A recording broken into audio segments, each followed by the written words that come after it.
Happy Monday and welcome back to another exciting episode of the Rocketeer Minute, where each and every day, Monday through Friday, we go over 1 minute of the greatest adventure movie Walt Disney's ever made, the 1991 Joe Johnston-directed feature, The Rocketeer.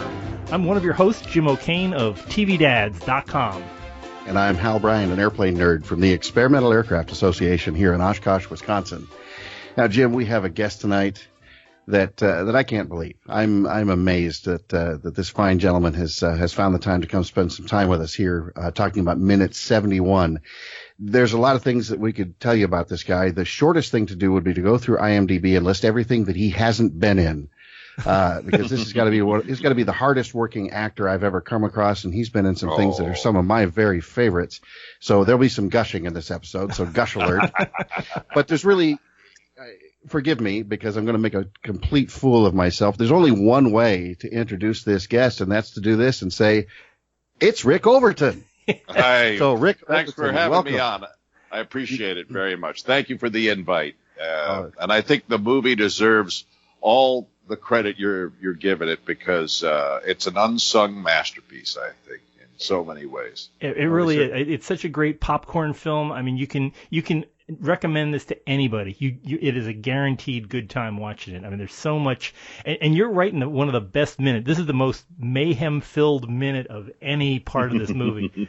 Watching Paul Sorvino trying to fight upstream with a pile full of tuxedoed guests trying to make it out of his nightclub, and you have the catchphrase of the entire movie. I think it was even in the trailer. You get to yeah. I point up and go, "It's the Rocketeer." Yes. Ah, wonderful. So we don't have to beg you to do the line for us.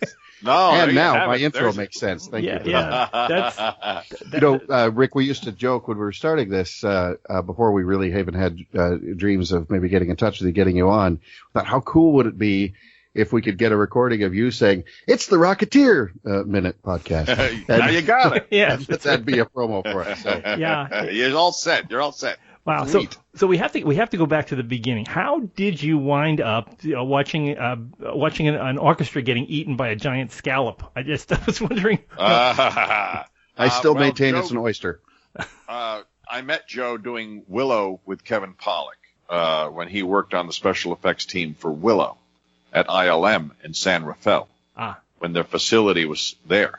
We stayed pals after Willow, and it wasn't that much later when the Rocketeer came up, and he said, "Hey, you want to come over and see the clam set and all that, the ballroom?" And I went, "You bet I do."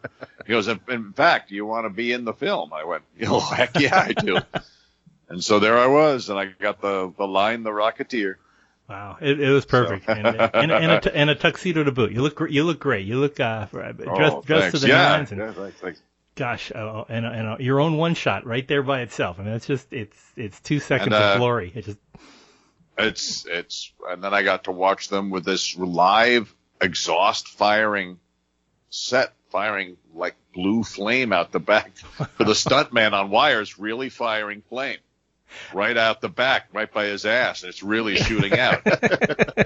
and he doesn't have friends to go throw snow on his ass like the ice skate guy, you know? Yeah, all those stock footage things, yeah.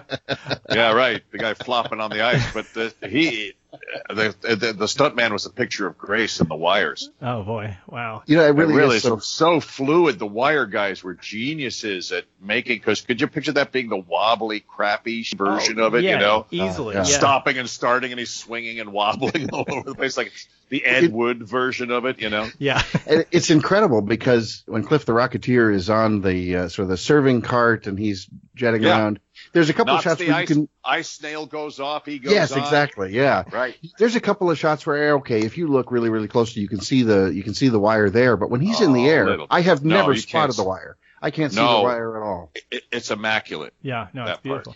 Part. And I thought the stuntman helped sell it so much by make sure your body's at just the right perfect canted forward angle, and you know, a lot of that was just his own sense of balance. Yeah. But he really sells it perfect. I mean, you actually believe he's being propelled by it just so well. Yeah. Beautiful work. I have to ask, who is the lady in your arms while you're remarking about the Rocketeer? Oh, I don't remember. I'm sorry. Okay. Didn't know if she was like. We're always wondering if it's the set accountants. They They just paired us up for the scene. Okay. Well, and they said, you stand here, she's in your arms, and roll. Yeah, she looked nice and alarmed. So you know what's excuse me, Jim, what's really funny is Rick, right before your pivotal line, which, let's face it, makes the film. You know, it all hinges on that one line. There's a woman at another table who has the line, it's the flying man, and I swear the guy next to her, we sort of scrubbed through this minute, he's mouthing it along with her. So she's saying, it's the flying man, and he's over there sort of moving his lips like that he wishes he had the line, or sure, we all know the script, we're all just sort of saying it along. Yeah, he's rooting for her. Sometimes that kind of stuff will happen. There's all these little funny Easter eggs. Did you know that in Doctor Strangelove and the Master, where Mein Führer, I can walk, and Sellers starts to stand out of the chair. Yeah. And no, it's the scene right before that where he's arguing with his other arm and biting it, and it's punching him in the face, like that. And the Russian Doomsday Watch guy starts busting up, but Kubrick left it in a Master, and you just see him starting to hide his face and do the Harvey Korman, Tim Conway bounce. Oh man, it's so depressing. Those little to me moments. But it's so depressing. We've got some listeners out there who are probably too young to even know the Harvey Korman, Tim Conway thing. Yeah. And man, that was it's I grew worth up with looking that. at. I grew up with it too. You bet.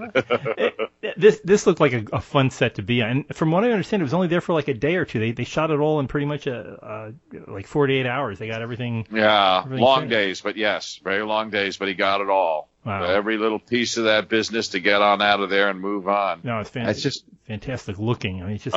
It's sumptuous. Yeah, and they had to build it pretty far up. I mean, usually it'll cut off at eye level, but you get that whole mezzanine and all the curtains. You got to shoot the glass out the top and everything. Yeah, right. Yeah. No, it's stunning. So, wow, just very exciting. So, did you go to the premiere? I think it was at the El Cap. I think it was where they ran it. I didn't know if you got to see this on opening day. I did get to see it. It was an awful treat, and it was to this day. I went and saw Captain America when that opened, and the Wolfman for Joe when that came out too. Oh, so neat. Yeah, he does. I helped Joe with a scene on the Captain America. Oh, really? When it's the 6-wheel car has to chase the big New York bomber out on the protruding runway, and then they have to stop it. So I said, how about its drive on all the 4-rear wheels? So you see when he throws it in reverse, just brrr with the tires like that to stop the car. Oh, and he used fantastic. Oh, now we got to watch the movie again. He throws it in reverse and screeches it to a stop. Another absolute favorite of mine. Yeah, I think it's another one of the great superhero movies of all time. Yeah. And certainly one of the great American superheroes. Yes. Oh, sure, the way, because he's one of the few superheroes, he doesn't kill innocent people. There's a lot of modern superheroes. They have no compunction. You threw my mother to the dirt. Now I plow through a stranger's apartment with your body. Collateral damage will happen when I'm angry. I will throw a skyscraper at you. I will throw a skyscraper inhabited building at you. Yes, exactly. So, Rick, I have to ask, there's a long tradition on this show of me being completely humiliated by trusting something in IMDb. So let's take that risk. I'll walk a tightrope here for just a second. In looking at your record on IMDb, when I see that honest to God, you've been in everything over the last 25, 30 years. The first entry shows you as an uncredited audience member on Saturday Night Live with Christopher Lee and Meatloaf. Is that true? They when they used to say a little funny caption under you and you'd wave in the audience. Yeah, exactly. You got that. So they threw one at me, and that was my first thing. And I just did that as a goof because I was up for Saturday Night Live a couple of times. And so we said, well, that's the goof. Let's put that in as the credit, and I never took it down, but that's not much of a credit. That is just fantastic. That's an audience gag, and I go with my face, and that's it. Hey, it's nice work if you can get it. Yeah. If you can get it to say you were there for the early days at all. Yeah, I got to meet Christopher Lee. So there you have it. Wow, that is pretty spectacular. Do you happen to recall what the caption was that came up under you? He likes to wear, Angora or something like that. So you were a junior Ed Wood basically back then. I don't remember the exact line, but they know they would give a funny quote about he likes to such and such, and they first go, "Oh, me? What the? Hi, Mom," The early kiss cam. Yeah, that's right. And wow. Hey, I didn't have anything clever to do. I didn't know they're going to land on me. That's the way they hit you, And I was a young comedian just trying to get started then, so I just tried to get the biggest laugh I could on top of it. But they beat me to it, so I should go back and look at what they said. Yeah, it's just funny you don't always remember those details, but it turns into gig soup at a certain point. Gig soup. I should say so, with something like 170 plus acting credits here on IMDb, and so many of my favorites: Airplane 2, Groundhog Day, Alias. Now, does anybody ever come up to you and look at you and just say, "Hate the Drake"? Sometimes I hear a love or hate the Drake. Yeah. But I don't look like him anymore. I don't look like him anymore. I don't look like the guy crying next to the very talented Elizabeth Dennehy, Brian's daughter. Oh, wow. That's who I was breaking up with as the Drake. Oh, it was Liz Dennehy. And she's I didn't realize she was Brian's daughter. That's amazing. Talented Dennehy family. So, yeah, and they let me cry in that scene because I thought that would just add to the horrible skin-crawly awkwardness of it. Well, there's nothing funnier than horrible skin-crawly awkwardness. I think we can all agree on that. We've had that for 70 episodes, I think. Exactly. Well, it made a nice bond with me and Julia, and so since then she's had me on Veep and stuff like that, thanks to being the Drake. Oh, that's terrific. Well, I think it's the policy of this show. We definitely don't hate the Drake. I've always been sympathetic to the Drake around here. Have you guys caught Showtime's new I'm Dying Up Here? No. I just put it on my watch list the other day. I haven't gotten to the first episode yet. I'm on 5 episodes of that. No kidding. I'm the Tonight Show booker back in 1973. Oh, that's fantastic. Oh, very nice. Well, that'll push me over the edge and bump that up on my list of priorities, things to watch. Yeah. Oh, check the show out. I think it's really special. It's a different kind of show. It's wonderfully written, and the acting is unbelievably. I've heard nothing but great things about it. Good. Now, you were also on a show with another repeat guest of ours. You were on The Office, and we've had Melora Arden on the show a couple of times. So you were Mr. Beasley. That would be Pam's dad. I'm Pam's dad. You don't seem old enough to be her dad. Let me just put that out there. Well, I am. I'm 62, so I'm right there on the button. Well, wow. I'm not buying it. Kid. It's beautiful. But yeah, so it's wonderful to work on the Office, to watch them do improv takes and to hold your face. Remember, you're not supposed to be enjoying this. This is something that's stunning and making your jaw hang. Right.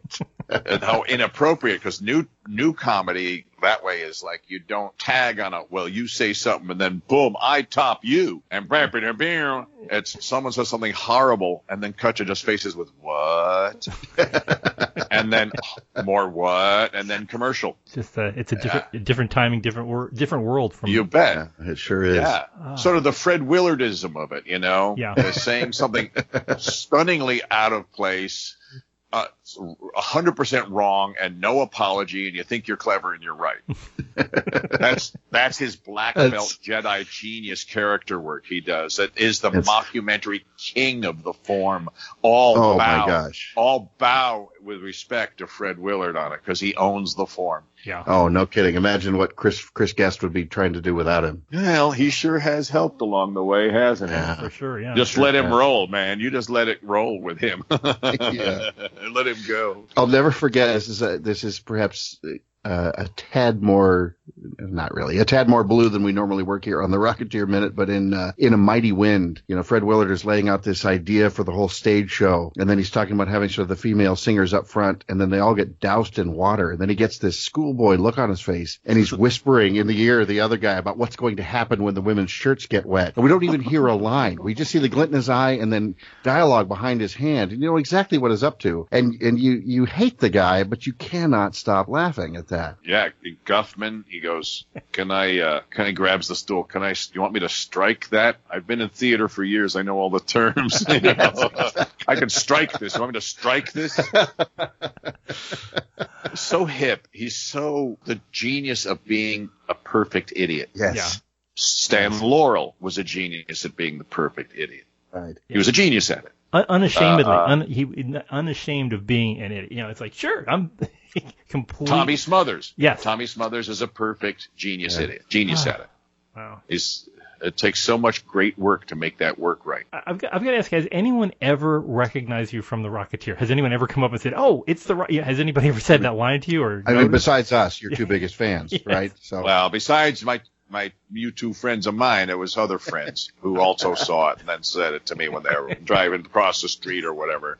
Hong Kong, hey, it's the Rocketeer, but it was only right after it came out. Yeah. Oh, interesting. Yeah, but. Well, and thank you for using the term "friends of mine" because that's a real mafia thing, and it makes me feel like a made guy. Yeah, he's a friend of mine, if you know what I mean. He's a friend of mine, if you know what I'm saying. But when I say exactly, yeah, he's not a friend of ours. He's a friend of mine. But he's a friend of mine. He'd be a friend of ours. You got to tell them. You tell them you're a friend of mine. Exactly. You understand what I just said to you? I could do this all night. One day on a set with Paul Sorvino. That's what it takes. That's all it takes. That's all it takes. Rub off, doesn't it? Yes. Gosh, wow. Well, we were talking with a couple of weeks ago. We were talking with Lisa Peterson, who has her "Oh My Prince" line. She said nobody's ever, even her own family, forgot that she was in this movie, and it's just. Oh, that's terrible. We just feel horrible. Hal and I and several thousand of our other people who listen love this film, and I just want to let you know, if you've never been noticed for it before, people will probably, if they're in your circle now, they'll probably be winding up saying this to you again. But it's so amazing. I just want to let you know I've enjoyed this. I agree. I think it's one of the unsung classic action films and classic sci-fi. It's classic and deserves that status. Absolutely. It's so there's so much entertainment. There's so much. I mean, you can be proud of your moment in this thing.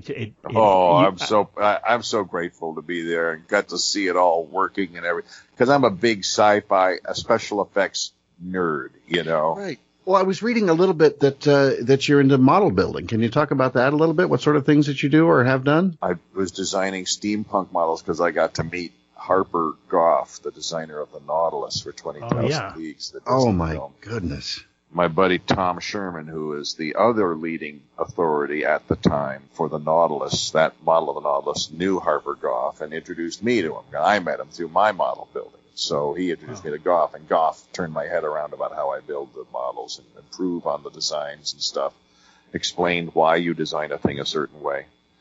And I built differently after that, and it got me the job of being the creative consultant and designer on a short-lived sci-fi series 17 years ago called The Secret Adventures of Jules Verne. Oh, wow. Sort of a steampunk series. So I played a monster villain on the show, and a lot of that is my design work that was handed off, of course, to a brilliant art department who took it and did the refining work and everything else it needed after my basic concept, So I was sort of doing the early Macquarie sketch of things that would then go on to become more refined. Wow. Now, when you're modeling, are you using styrene or wood? What are you typically? Sure, you name it. And I'm just doing a prototype, and then there is no model after that, really, because they made a model of the giant dirigible, and then it went on to be CGI, and we had the first 24p camera TV series. Wow. The same cameras Lucas shot the second run of Star Wars films on. Wow, cutting edge. We got all the cameras that he didn't use, and those were all that were left at the time. So we got the very first ones that were high def. Amazing. You have to shoot, incredible. And you have to do 3D effects different when you're in high def. It is unforgiving. It changes everything. All your laces for your wigs have to be done better. The seams on your prosthetics, they'll show. All the things that 35 mil or lower res video didn't show, high def shows. Wow. So when a matte line is grainy on an effect, it really shows. You have with that. The team that worked up there in Montreal did an unbelievable CGI job for their day. If you go look at this on YouTube, you can see a lot of them. Secret Adventures of Jules Verne.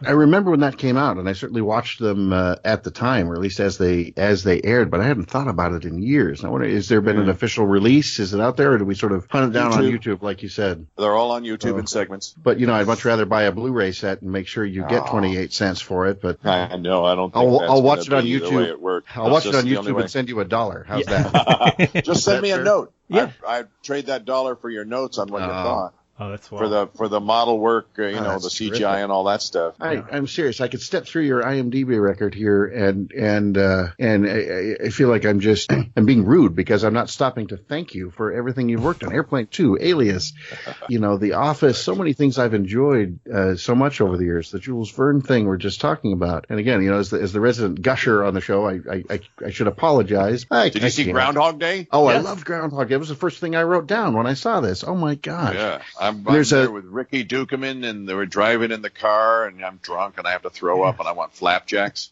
Oh, yes. And there's another couple of podcasters doing a Groundhog Day minute, which that's got to be a real challenging thing. That's got to be a really tough movie to step through minute by minute, doesn't it? When you think how much of it repeats and things like that. But what a brilliant film. Fun. Another classic film, I think, Absolutely. It's made. I'm looking through it. It's just I can't tell you how many times I've sat in front of a TV set watching you on TV and your work. It's on everything. Writing for Dennis Miller. Yeah, writing for Dennis Miller. That was lots of fun watching those lines kill up there on the show on stage. Bumping fists with your pals in the writers' room. Oh, absolutely. And Cloverfield, another. I didn't get to watch. I got cut down in that one because in the original version, I'm the one who says, I come out of the rubble. You see me just kind of walking past for a second. I'm all covered crap, and I say a line or two. But originally, in the original cut, I said a very critical piece of data that they then give, I think, to TJ, who's a buddy comedian, and he got the line of saying that thing is walking, but originally they said that sounds like explosions, and I go, those aren't explosions, those are footsteps. It's something and it's walking. Oh, wow. Oh, nice. And that's like such a giant piece of info. They said, no kidding. I kind of can't blame them. That is something the main people should notice. So I went, thanks for the shot. And then JJ gave me other shots. He put me on Alias, huge Lost. Fan over here. I'm on Lost. I gave Michelle Rodriguez her badge back as the police shrink. Oh, okay. Okay. Oh my gosh. You just keep showing up everywhere. Yeah. So in Cloverfield, you were the guy who was basically, it's a monster. And almost. Yeah. That's the guy that not in so many ways. I never put those two together. That's hilarious. Yes. I'm not trying to typecast you here, but it does seem like here comes Data Giver. Yeah. Yes, exactly. Yes, or your critical storyline giver. Yeah, right. You should have on your logo should be a guy pointing at about 10 o'clock. And look at that. That's my biography. That's me. Look at ... Yes. Look at the point. Would you be willing to legally change your last name to Exposition by any chance? Rick Exposition. Yeah, it's got a nice ring to it, don't you think? People wonder if there's tickets. Where do I get tickets for the Rick Exposition? Rick Exposition. Is it a pavilion? Yeah. Not so much a pavilion as it's more of a lifestyle. It's a lifestyle, yeah. Funny. That's a good one. Wow. Oh my gosh! Wow. Well, my goodness. When Rick, when people want to connect with you, where's the best place to find you? Where can they reach you? At Rick Overton on Twitter and my Rick Overton fan page on the Facebooks, and that's about it. So. Those are the two I do. Based on personal experience, I can tell you they worked. It's good. Yes, we found each other through such very means. And thanks, fellas, for carrying the torch for that fine film that deserves it. It deserves a permanent torch. We keep hearing rumors of a Rocketeer sequel that Disney's working on. So hopefully you'll be able to point in the sky at some more generations of this. It's another Rocketeer. That would be something else, wouldn't it? I hope they do, because it deserves it. There's films they give sequels to. The joke I say about sequels and remake, I go, I'm currently shooting a film that's a remake of another film that's currently in production. It's never too soon to reboot, in other words. That's right. There should be 3 Batmen. They should just call the movie Batman and just do 3 different versions of the film and play them simultaneously. With special glasses, Yes, Batman versus Spider-Men. Versus Spider-Men. Oh my gosh! I would amazing. Oh my gosh! Well, Rick, thank you again so much for being on the show, and we will definitely keep in touch. So if there's if there's more movies, I look forward to that. We'll see how it goes. But I'm also going to talk with our friends who who are planning on doing Groundhog Day minute. So you may be on a further minute. We'll see how that goes. Let them know I'm around, and if they want, we'll have one of those. Will do. Okay. Well, thanks, man. Well, for folks who would like to join our conversation here, we're always available on the social medias places. Not as many followers as Rick has, but we're out there on. If you go to Twitter, you can find us at Rocketeer Minute.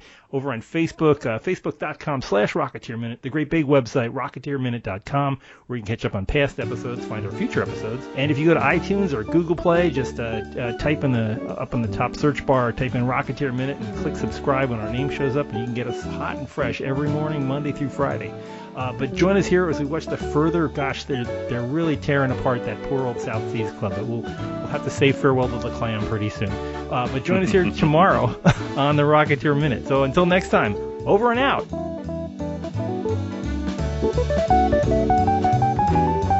Thank you.